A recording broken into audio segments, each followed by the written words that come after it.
following is a Comfortably Zoned Radio Network production.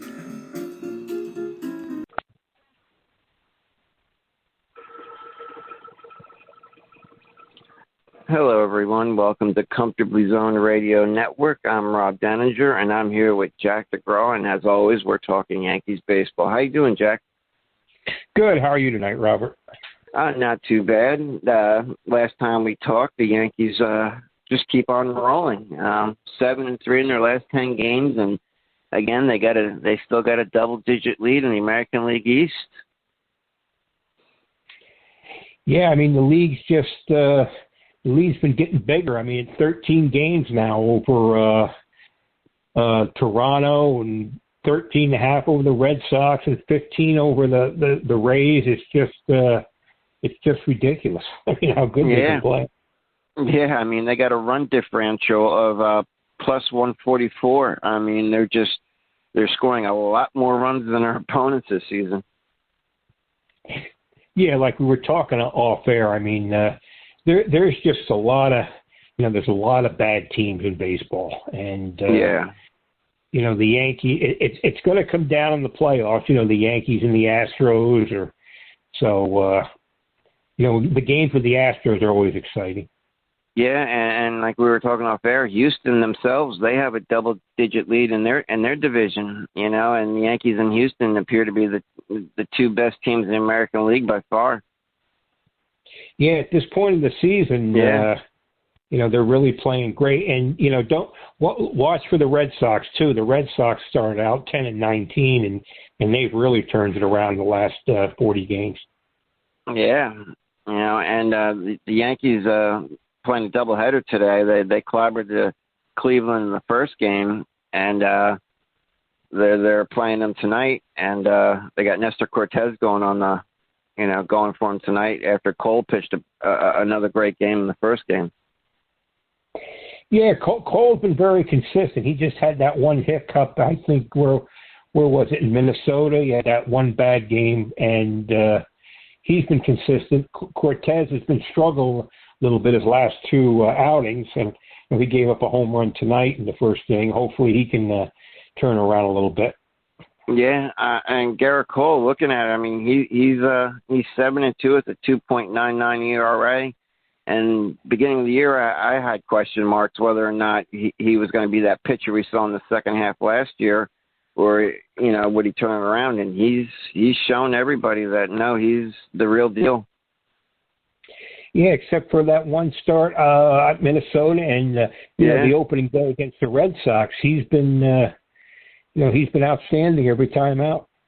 Yeah, and the Yankee starters, they're giving them innings too. I mean, Montgomery and Taillon, they're in the mid 80s as far as innings. Cortez has 80 innings pitched on the year, and Severino's got 78. So they're getting some length out of their starters so far. Yeah, I mean, the starters have been outstanding. The bullpen has been outstanding. I think at some point, because of the big lead, and I think Herman's going to come back, you might see a 6-man rotation, or you might see some pitchers go on the bogus disabled list, and the Yankees might even trade for a pitcher at sometime at the trading deadline. Yeah, because you definitely want to make sure you go easy with Severino in the second half, and even with Cortez, because he hasn't really pitched over 100 innings in a season, so you want to be careful with a couple of these guys. Yeah, I mean they got a big enough lead. Like if somebody misses a start or a start or two, it's really going to be no big deal. Yeah, and Chapman was activated today, and I know I think he walked the first 3 batters he faced, I know he at least walked the bases loaded before Boone pulled him from the game, but it was his first game back, so I'm sure he's got to work himself back up into baseball shape. But you got to wonder if he's going to be the closer going forward with this team. Well, he threw 19 pitches and only 7 were for strikes. And over the last, 3 or 4 seasons, he always has at some point in the season a hiccup. Yeah. But every year it seems to get a little worse. last a little longer. And I think with the great job Clay Holmes has done, and getting Loizica back, I mean, I still think Chapman is a good pitcher, but he's nowhere like the pitcher he used to be. So, I mean, there's still a lot of time to work him back. But if he don't pick it up soon, you don't know if he'll be back with the Yankees next year. Yeah, because I think this is the last year of his contract, right? I'm pretty sure this is his last year. Yeah, I believe so. And like you said, Clay Holmes, I mean, his ERA is 0.49, and he's only given up 22 hits in just under 37 innings. I mean, he's just been brilliant. He's only given up 3 runs on the year. Two of them are earned. So, I mean, he's been almost unhittable. Yeah, I mean, he's just amazing to watch. I mean, he puts the ball where, you can't elevate it. Even if you hit it hard or you even hit it, it's going to be on the ground. And like his earned run average, he'll get 3 or 4 guys out, and his earned run average will go down 1 point. Yeah. He's just been, terrific. Yeah. And going over the schedule, we were talking last week about when they face the Mets. They don't face the Mets until the end of July, on the 26th and 27th, and they play at Citi Field. And I mean, that'll be exciting because, the Mets are doing great too, and, it's a big summer for New York baseball. It's been a while since both teams have been playing as well as they have been.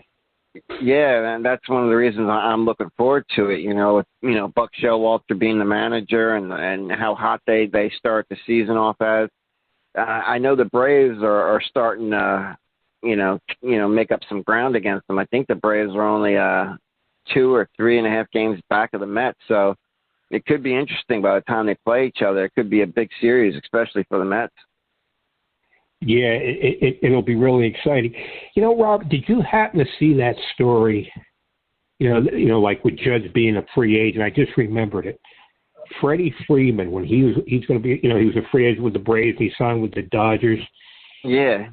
His agent was Casey Close, who was the next major leaguer. He didn't tell him about the final Braves offer. Oh. I think I saw something like that on ESPN, but only on the bottom. It was something about, the news wire that goes across the bottom of the screen. I thought I saw something about that, but I didn't know what they were talking about. So his agent didn't tell him? Wow. Yeah. His agent didn't tell him of the Braves' final offer. He never heard about it. And, I mean, I didn't read the whole story, but he came back to Atlanta the other day, and the fans just love him down there. I mean, he's a great player, and he seems like a really good guy. And even some of the Dodger players says, he doesn't seem to be happy with the Dodgers. Wow, I know he loved Atlanta. Yeah, but I mean, his agent not telling him about the final offer. I mean, yeah, there could be a big court case. Yeah. Because you can't do that. I mean, you hire an agent to give you the best offer, but he's supposed to tell you what everybody's offering. That's just. Yeah, that's like a lawyer. He's got to, if he has a client and the prosecution offers a deal, he's required by law to tell his client of the offer. And I'm sure it's similar with agents. I mean, when money's involved, I mean, shit. And I mean, they get a percentage. I don't know what it is, 5-10%. But I mean, the difference between, say, $30-40 million is. Yeah. It's something to consider. I mean, Freeman wanted to stay with the Braves. I mean, and look what like Robinson Cano when he went to Seattle. Yeah. In hindsight, he would have been a lot better staying with the Yankees. Yeah. And, the thing is, I mean, money's not everything. I mean, the Yankees should offer Judge a good contract, and I'm sure they will. Oh, yeah. But if they let him walk without giving him a good offer, I mean, it's just going to, it's not going to look bad for the team or Judge. Yeah, that's like what's his name? Cashman made it a point to tell everyone exactly what the Yankees offered Judge, trying to get the fans on the Yankee side. And if you notice this season, every time they interview Judge, he's always bringing up the fans, how good they are, how much he loves them. And Judge has won the fans over. And, you combine that with the kind of season he is having, they'll be mad as hell at Cashman and the Yankees if they don't re-sign Aaron Judge at the end of the year. Yeah, I mean, you never tell the press, what you offer a player. No.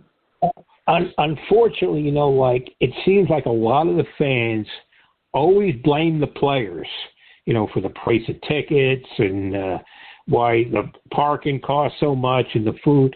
It's not the players; it's the owners. Yeah. I mean, we talked about how Yankee Stadium, the new Yankee Stadium, they didn't build that to cater to the average fan. They catered to the wealthier fans with all the restaurants and stuff like that they put into it. So yeah, it's the owners that they're looking to squeeze every dime they can. Yeah, I mean that's what's happening throughout sports. Mm-hmm. And the fan can't go to the game anymore. No. I mean I haven't even thought about going to a game. I mean, it's just too expensive. Yeah, I mean, the only thing, if you're going to go to a game, you go to a minor league game. Yeah. And it's like, now the teams are they're in the scalping business. I mean, like the Yankees and the Orioles, it's reasonable. The Yankees play the Red Sox, and the prices all go up. And it's just unfortunate people can't go to the games. And it's in all sports. It's just not like in baseball. It's in everything. Yeah, and one of the things that analytics has done is they find, reasonable players at a cheaper price. So salaries for most of the players have gone down while prices have gone up. Yeah. And it's, and the game, the game is different in, like when I was growing up, Robert, you never heard about, fielding percentage or, a walk or walks. I mean, we were talking about it off air. I mean, you look at the Yankee lineup, look at the averages. Yeah. It's unbelievable. I mean, I was talking about, like Rizzo, he's having a great season. He's got over 20 home runs, over 50 RBIs, but he's batting .220. I mean, same with LeMahieu. He's batting .265, and this is a guy we're used to seeing bat .300. Glaber's batting .256, Stanton .242, Donaldson .224, Hicks .225, Joey Gallo's .165. I mean, if you were to look at their averages, you would think this team's not hitting or scoring, but they're getting key hits and big home runs when needed. Yeah, I mean, if you look at any game they play and you look at the opposing teams, just look at the averages. I mean, their averages aren't as they're pretty much the same. I mean, a team can have 50 losses and they got 50 plus wins, and it's almost the averages are the same thing. Yeah. I mean, it's crazy. I mean, like growing up watching the games, it's just a completely different. Like you never talked about on base plus slugging, or the WAR. I mean, this stuff you didn't talk about, but that's what everyone looks at now. Yeah, I mean, obviously this year, it's played big dividends, but you figure a team that's 57-21. And you've been away for a month or so. These guys got to be hitting 280, 300. Yeah. and I mean, granted, they get a lot of clutch hits, and when they have to, they come through with big hits, and they hit a lot of homers. But it is weird. I mean, Joey Gallo's had an outstanding season, but he's hitting 220. Yeah. Yeah, and And the crazy thing, I mean, the Yankees are having such a good season that if they were to go 500 the rest of the year, they would still win 97, 98 games, going 500. Yeah. And there's just there's just so many weak teams. Yeah. I mean, there's so many teams under 500. I don't think I've seen this many teams under 500 in a season. Yeah, and a lot of the teams, 40, 50 games in the year, they were out of the playoff hunt. And you add extra teams, to have everybody having a shot. You figure, well, if they stay around 500 going into September, they'll at least have a chance to make the playoffs. But the way it is now, you can look at the schedule. I mean, you can look at the standings. It's halfway through the season, and you can pretty much tell who the teams are going to be in the playoffs. Yeah. I mean, there's 15 teams in the American League, and 8 of them are under 500. More than half the teams in the American League are under 500. Yeah. So. Yeah. But I was looking. The one thing, LeMahieu, I'm looking at recent games. In the last 14 games, LeMahieu's batting .290, so he looks like his bat's starting to warm up a little bit. Torres is batting .270 in the last 14 games, so at least those two guys are showing some signs of life. And Matt Carpenter, in his last 8 games, is batting over .300 with 2 home runs and 4 RBIs, and I think he hit 2 home runs in the first game today. Yeah, he had a couple home runs. I mean, what a pickup that was by Cashman. Yeah, I mean, the one thing you got to give Cashman is he always seems to find a guy that pays big dividends during the season for him. It seems like he does it almost every year. Yeah, I mean, had Luke Boyd, and there's been others, but he always seems to come up with it. Not. The only one that didn't really pan out at all was Joey Gallo. Yeah. I still think his biggest acquisition was David Justice back in the late 90s when they traded for him. I think he hit something like 28 home runs for the Yankees in the second half of the season. Yeah, during that era, the Yankees had a great bench. I mean, they had, Chili Davis and Cecil Fielder, and Justice was an outstanding player, and they come up with some Strawberry too. Can't forget Darryl Strawberry. Oh yeah. And we were talking off air about strikeouts. How guys strike out all the time, and I was bringing up Mattingly, and I saw a stat where between 1985 and 1987, Mattingly hit 96 home runs, but only struck out 114 times. In a span of 3 years. It's just remarkable. Yeah, it's crazy. It's crazy. And Robert, I just seen this. Joey Gallo struck out 32 times in June. Tony Gwynn, his last 3 years, struck out 27 times. Unbelievable, right? I mean, my God. I mean, you couldn't wrap your head around that today, kids. I mean, they just don't know. I don't think they know what it was like. I mean, it was a bad thing to strike out. Oh, yeah, it was embarrassing. Yeah. Now it's like, okay, well, it's just an out. Yeah.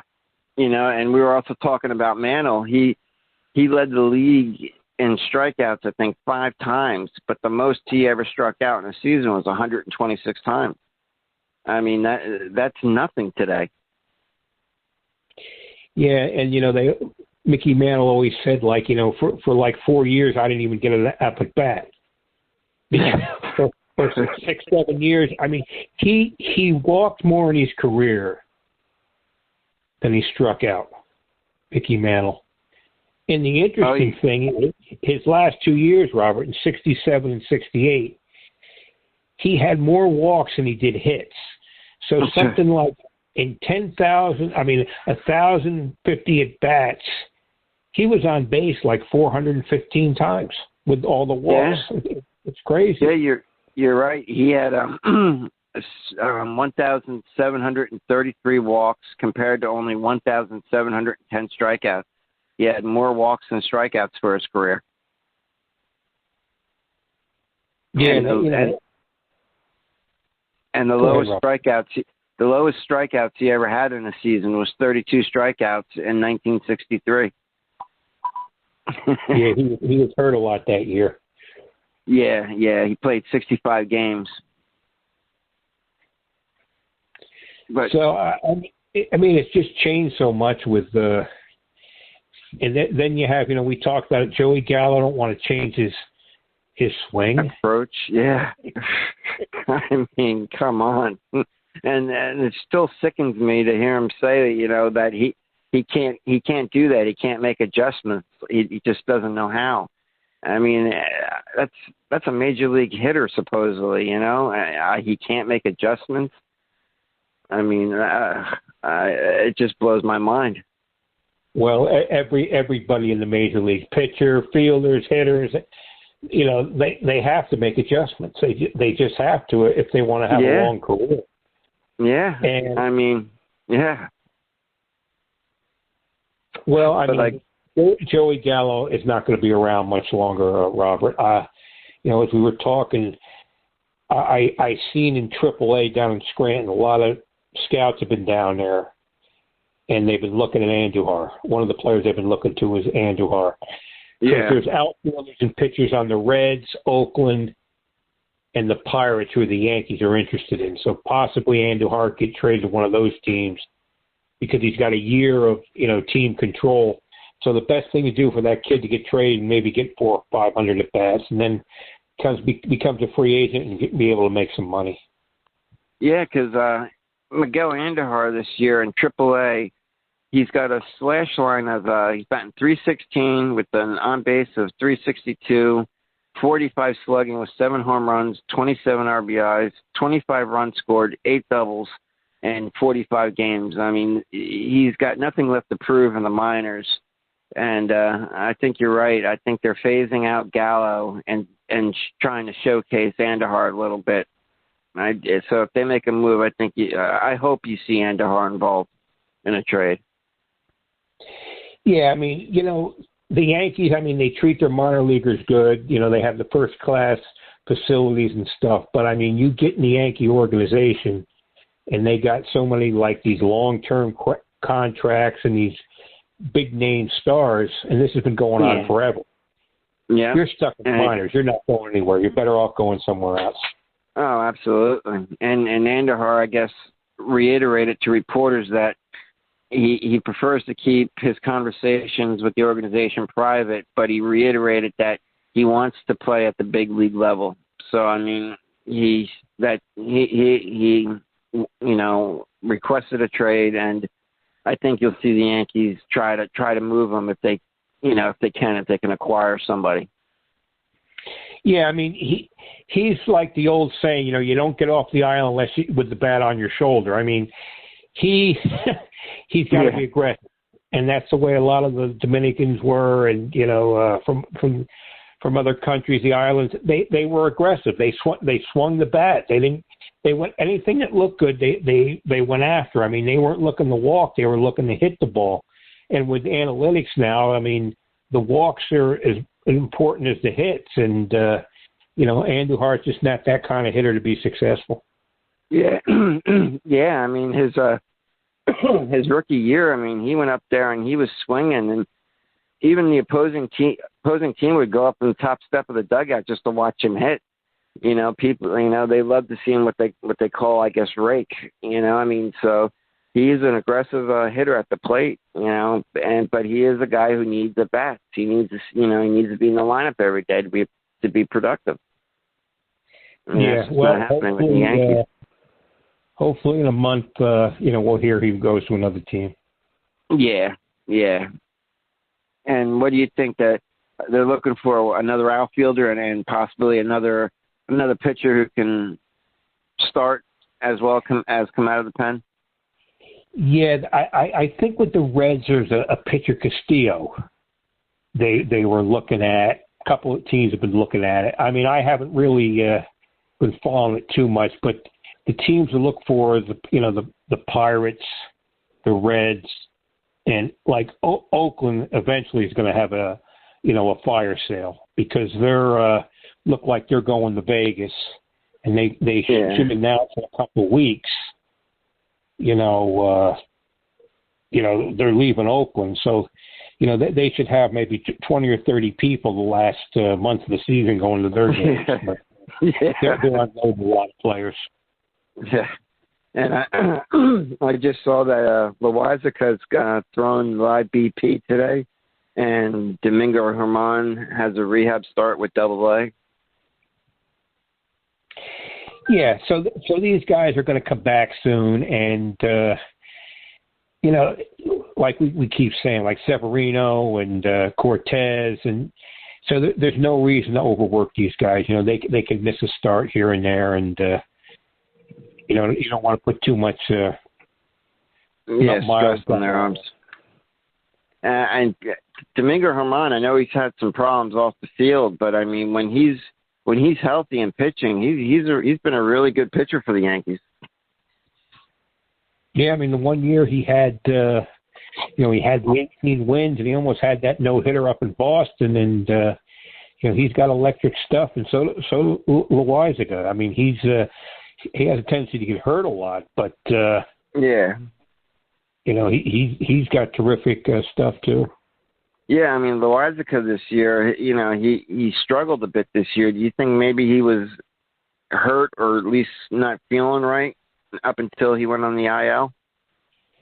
Yeah, I think he might have been injured. A lot of times they don't like to say anything. But, there was some start, there were some games he'd come on, he got hit around a little bit. And I think early in the season you weren't getting a lot of innings out of your starters because, they didn't have much of a spring training. And, it was taxing on the bullpen, but that's let up a little because the starters have, going deeper in the games. Yeah, because, I mean, ever since he came up on the scene, Loizaga, he's really just been lights out. But, this year he struggled a little bit. But, yeah, I think it was him not feeling right. Yeah, and the Yankees made another good pickup, Albert Abreu. Oh, really? They got him back from the Rangers, and he pitched. He pitched the other night and was very effective. So, that's another good arm to have.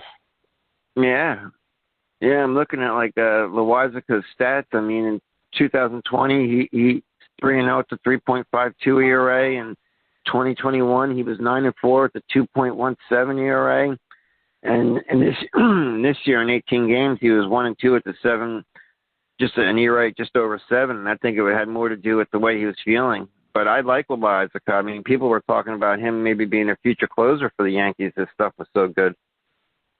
Yeah, I mean, that's a possibility. But they got Holmes now. They got Michael King. They got Clark Schmidt. So they got a lot of good young pitchers. Rizzo just hit a homer. Who did? Rizzo. Oh, good. Oh, yeah. It's 1-1. I think that's his 22nd of the season. Yeah, that's it. Yep. I tell you, the Yankees, they've been getting that timely home run all year.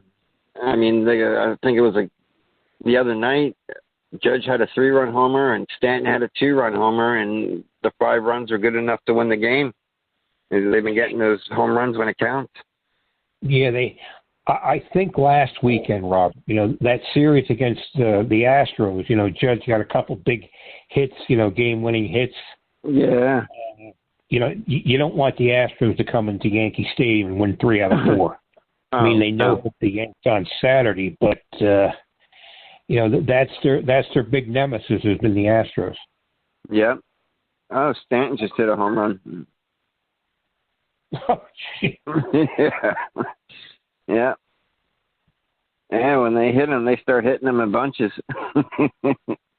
Yeah. Well, the thing is, I mean, they got a lot of quality hitters, and they just thrive on, if the pitchers are struggling, you have weak pitching, they'll just tear it up. Yeah. They don't miss mistakes. I tell you, Stanton, when he hits it, boy, that ball jumps off his bat. Yeah, they come off there like rockets. He reminds me of Winfield and Sheffield. Yeah. When they hit the ball. Yeah, Sheffield had a violent swing. I mean, it was so quick. And there's another guy. He should be a Hall of Famer. And yeah, he didn't definitely. strike out much either. He was a heck of a hitter. He didn't strike out too much. No, I mean, Sheffield played with a lot of teams, but I mean, it's a guy who I think had over 300 batting average for his career, over 500 home runs. Definitely belongs in the Hall of Fame. Yeah.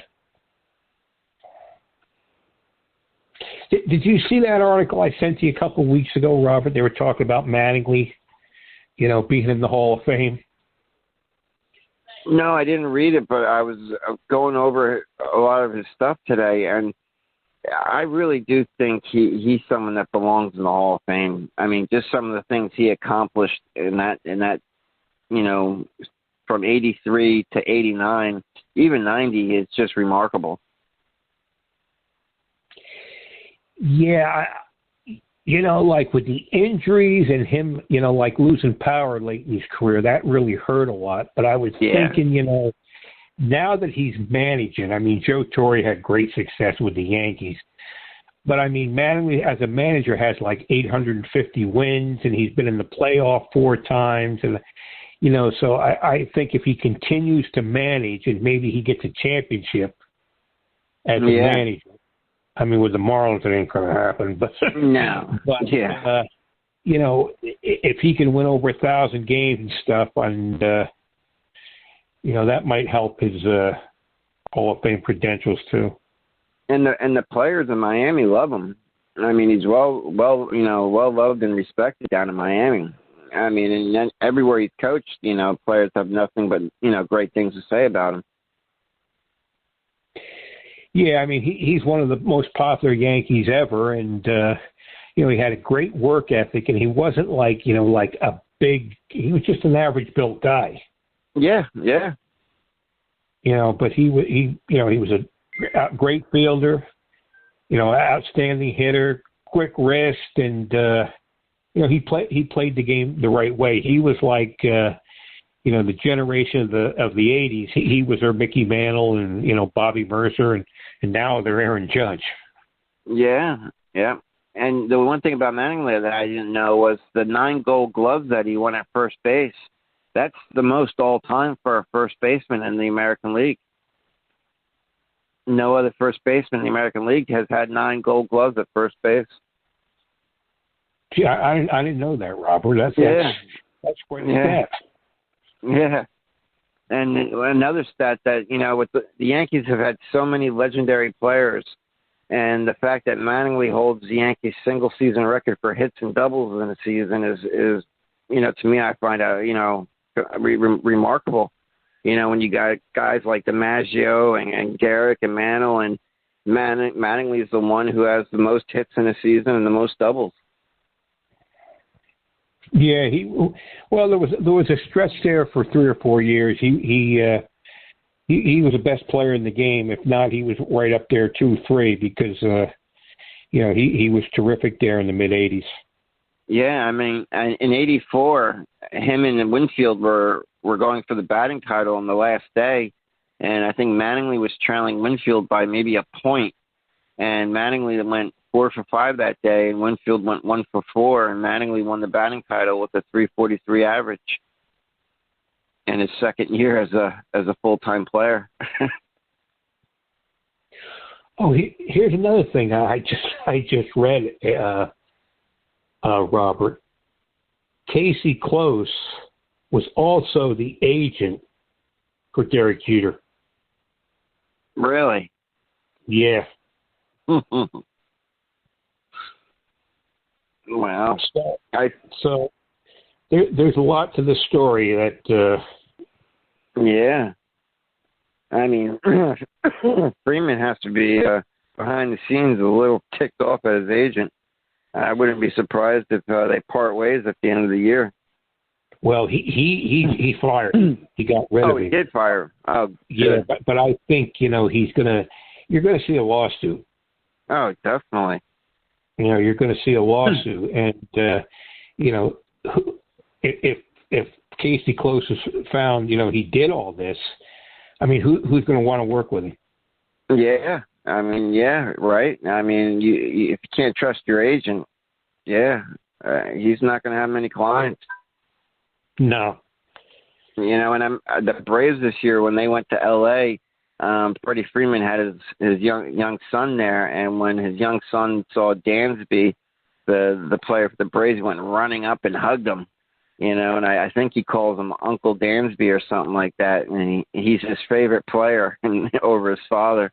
So I mean, he loved playing in Atlanta, and his kids and family loved it there too. So yeah, Freeman, I wouldn't be surprised if he's extremely upset. Yeah, so I mean, there's going to be a court case, and it'll be very interesting to see how it it plays out. Yeah. I'm trying to find this Gold Glove thing about Mattingly. I wanted to read it to you. I'm having trouble finding it again. But he was recognized as defense. Yeah, he was. No, he's not too good. And just think, if the Yankees, didn't trade Fred McGriff, yeah, McGriff would have been the first baseman, and Mattingly might have played right field. Yeah. I mean, the Yankees. I was telling you off air, they were even considering playing him at second base for a stretch because I didn't know this, that Don Mattingly could throw left-handed and right-handed, and they were considering playing him at second, and he was going to throw right-handed, playing second base. Well, he did play a game at second, Mattingly, when they had the George Brett, when they resumed the Pine Tar game. Yeah. Mattingly played second, and Guidry played center field. Yeah. That's great. And didn't Billy Martin do that out of protest or something like that? Oh yeah. God, I love Billy Martin. Yeah, they let the fans in for free that day, and the whole thing didn't last. I think it lasted 8 minutes. Yeah. And another stat, Mattingly, when he hit those 8 home runs in 8 days, he actually, I think, had 10 home runs during that streak. Whereas Dale Long and Ken Griffey only had, those 8 home runs. But Mattingly had 10 in those 8 games. Yeah, if I'm not mistaken, he had a lot of grand slams that year. Yeah, he hit 6, which was a record, and I think it's still a record. I think someone tied him for it. Travis Hafner in the 2006 season. But, 6 grand slams in a season, which is still a record today. And it's funny, he never hit one before that season or after that season. Yeah, that was my next question. So.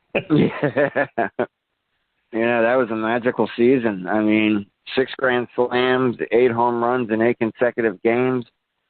I mean, those years from 84 to 88, 89, he put up numbers that were just staggering. Yeah, they had some outstanding teams, but, there was no wild card then. If they had a wild card, they'd have been in the wild card 3 or 4 times. Yeah. Detroit was good. Toronto was outstanding. Boston, they just could never quite get over the hump. No. And even though, and Mattingly, I think those last 5 years where he struggled with the back, he still batted, I think, .303 or somewhere around there. And he finished his career with the .307 batting average. But if he never hurt his back, he could have easily been, had a career batting average in the 320s. Easy. Well, one of the reasons he had a bad back is he used to work so hard.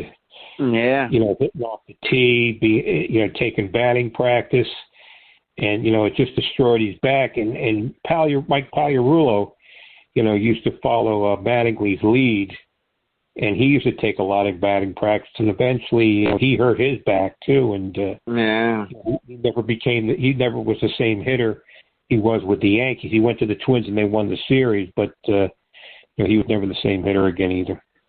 Yeah, Mattingly, I think it was in '87 when he initially heard it, and then he heard it again, I think, in the '89 season.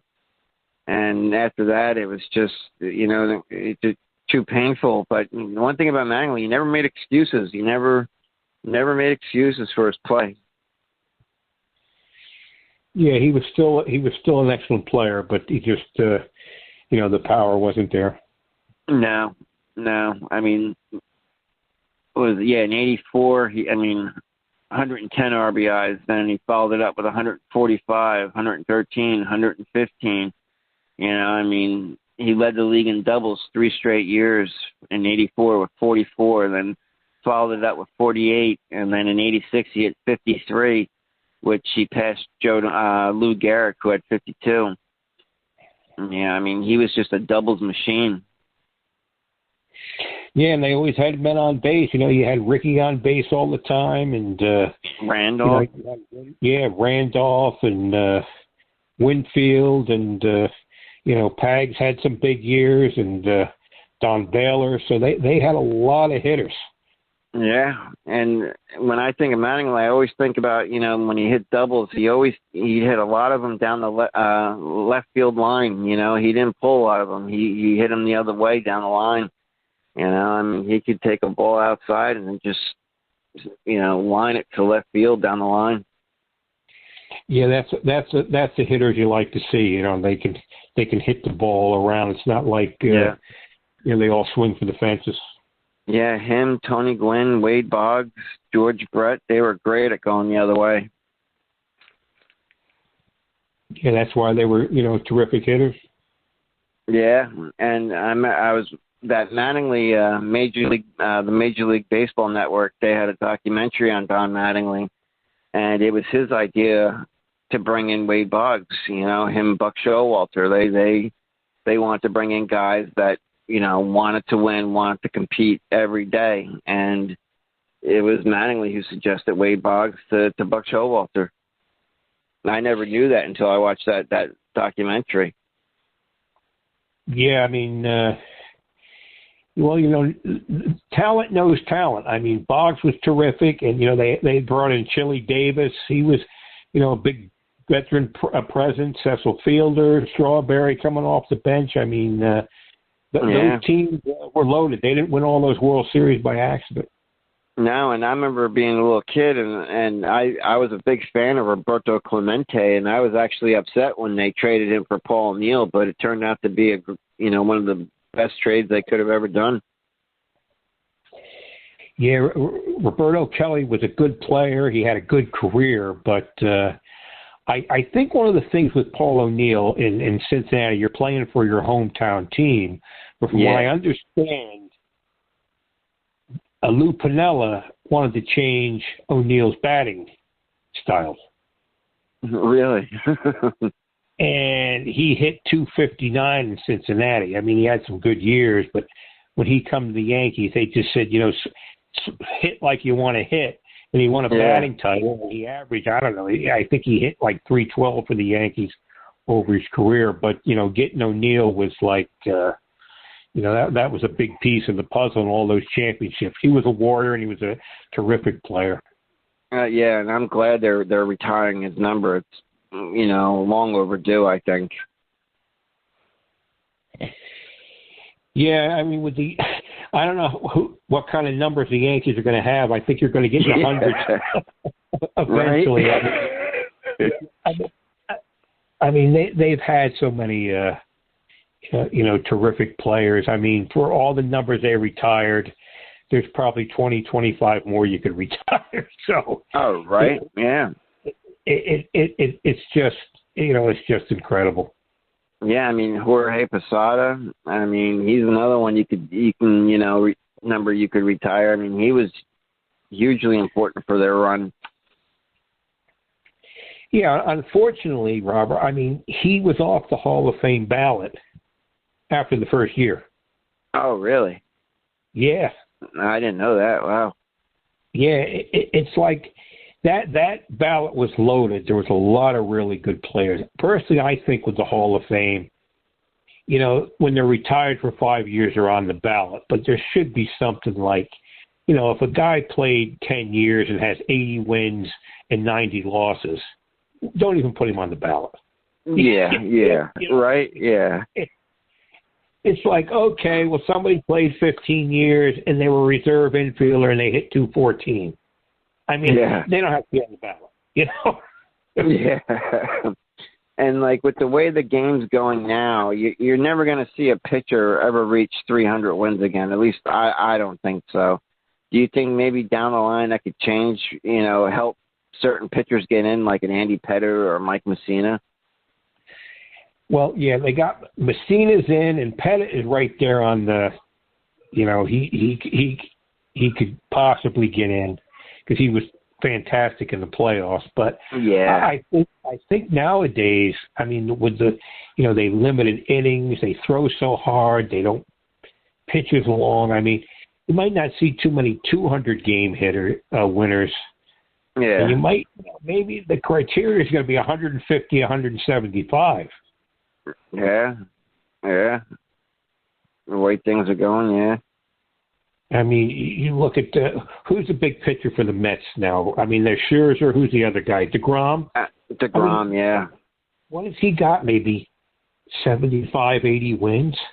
Yeah, I mean, it seems like for the last several years, unless he drives in his own runs, he doesn't win games. And he's one of the best pitchers in baseball. I mean, say he wins, I think he's won, 3 already, 2 or 3. Say he wins, 4 or 5 Cy Youngs, and he's got 105 wins for his career.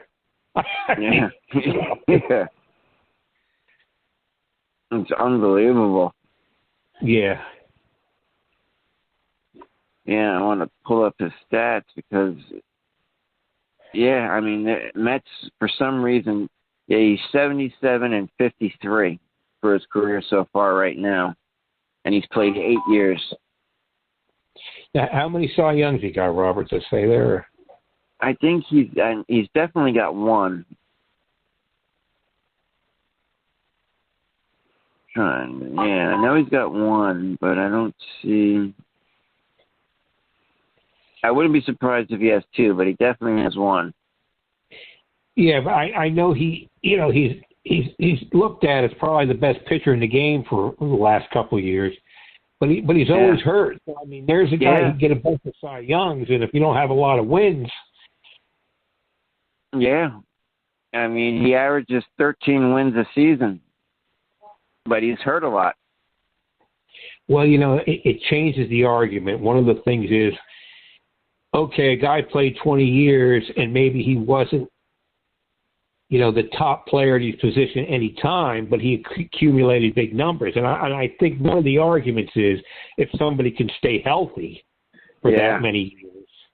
I mean, look at Tommy John. He had, 286 wins, and he pitched a long time, but it's Guidry. Ron Guidry was right up there, and so it's always interesting, because I think, like you were saying, it's going to change because you're not going to have like the guys, especially pitching wise, are going to get all these big numbers anymore. And DeGrom in 8 years, only 4 of those years has he had 30 or more starts. So in half his career, he's only started 30 or more games 4 times. Yeah, so I mean, it's that's what makes it great, baseball and other sports. There's always something to discuss and talk about. Yeah, and I was talking with my father the other day about like the Yankees when they won the 2009 World Series, how Alex Rodriguez basically carried them offensively, and I think he tied Mantle for the most postseason home runs. But my dad made the point, all Mantle's home runs came in the World Series, and which is just crazy. He had 18 home runs in the World Series, Mickey Mantle. Yeah, well, they were in almost every year. I mean, they were in, from 1950 through 64, they only missed 2 years. Yeah. So, there was a lot of, That's why he was. That's why everybody loved Mickey Mantle, or almost everybody loved Mickey, because he was on TV all the time. He was the perfect American hitter, a hero. Yeah. He looked like a Midwestern boy. He looked, he was almost like every man, and and he was very talented. He was very humble, and he had flaws like everybody else. And he was just something special. Mickey was something special. Yeah, and he was very friendly too, right, with fans and just everyday people he'd meet. Well, when he wasn't drinking. Yeah, yeah. I think one of the things, he comes from a small place in Oklahoma, and then you're 19 and you're supposed to replace Mickey Mantle, and you're in New York City. Yeah, you're supposed to Joe DiMaggio, and it's like you're a small town guy, and all these people are making a fuss over you. And one of the things about Mickey, he never thought he was that big of a deal. Yeah, that's true. I remember talking to Johnny Blanchard, and he said when Mickey would do shows, he would always bring Johnny Blanchard with him, and Hank Bauer, and Moose Skowron, because they were his teammates, and Mickey never thought he was any better than they were. And, he took care of them, and it was just, he wanted to be remembered as a great teammate, and, talking to a lot of his ex-teammates, I've been very fortunate to talk to a few of them. They all love Mickey Mantle. Yeah, and that's on his plaque out in Monument Park, right? A great teammate. Yeah. Yep. Yeah. Yeah. I mean, and his father named him after who? Mickey Cochran. Yep, the catcher for the Tigers. Yeah, and his father had the foresight to make him a switch hitter because he knew that one day they were going to use pitchers to a lefty to a lefty, a righty to a righty, and his father made him learn how to switch hit. Yeah, I believe he had the grandfather. He would throw lefty righty to him. So, yeah. And I think he back then in the Midwest, like the coal miners, they would have they'd play hardball. They'd have leagues, and Mantle I think was playing them as a teenager with these adults. And isn't how the Yankees kind of heard about him in a way, about this kid, playing with in these leagues out there, not just in high school. Yeah, like that. Yeah, but he was like a three sports star. He played football. That's how he got hurt. He almost lost his leg. And he was a good basketball player too. But they said they had this young kid who was hitting the ball over 400 feet playing against men. So it got attention. Yeah, and I mean apparently he hated the number 6 because they made a big deal about this is going to be the next big star after Joe DiMaggio, and he hated that number. Yeah, there is a great podcast on the network, with Ralph and Comfortably Zoned that I think Tony Castillo tells a story. He wrote a book and they did a podcast with Ralph and I think Alan Blumpkin, and it says how Mickey got his number. He was supposed to marry a showgirl, and Mickey's father said, "You're not marrying a showgirl. You're marrying Marilyn." It's a great podcast. Hopefully, people listen will check it out because it was really a terrific podcast. Yeah, I'd like to check that out too. Yeah, I mean, one of the first books I ever read growing up was autobiography on Mickey Mantle. It was a great read. There's been a bunch of them. Because in the book, I remember when he was sent down to the minor leagues that first time, when he came up with number 6 and they sent him back down, he called his dad because he wanted to quit. And his dad came right up to pick him up and started throwing his clothes in a suitcase and giving him the riot act, saying, I thought I raised a man who wouldn't quit, and basically set Mickey straight. And Mickey went back, reported to the minors, and started tearing it up, and he was back in New York pretty soon. Yeah, I mean, I was lucky, Robert. I was down here, and I met a scout up with the Cardinals, and in 1951, the Giants came to St. Pete, and the Yankees went out to Arizona to train. And the Cardinal scout, he was just a kid at the time. He said, I was out there, to watch the Yankees in spring training, and he went to USC, and he said he seen Mickey Mantle hit a ball like 550 feet. Wow. 600 feet. It was something incredible. And he said, just going to these spring training games. He said he just said he was a kid, and he says this kid just stood out, and it was amazing to see up close. Yeah, and he hit the foul pole outside of Yankee Stadium, or one of those poles on top of Yankee Stadium one time? I don't know. I never heard that story, Robert, but I wouldn't put it past because he was just, incredible. Yeah, I mean, in that book, I still can't get over it, the old Washington Senator Stadium, where he literally hit it across the street over a bus into a gas station, and they have a diagram showing where it landed.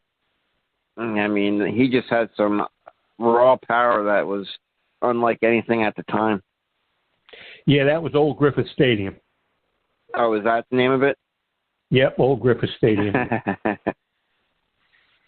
Wow. Yeah,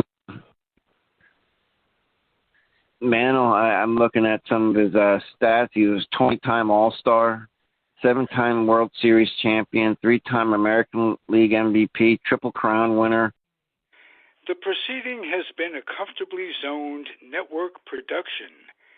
You are advised to keep your dreams wet, your humor dry, your children and grandchildren out of military recruiting offices and off the laps of clerics who wear dresses. Thank you for listening, everyone. Happy trails.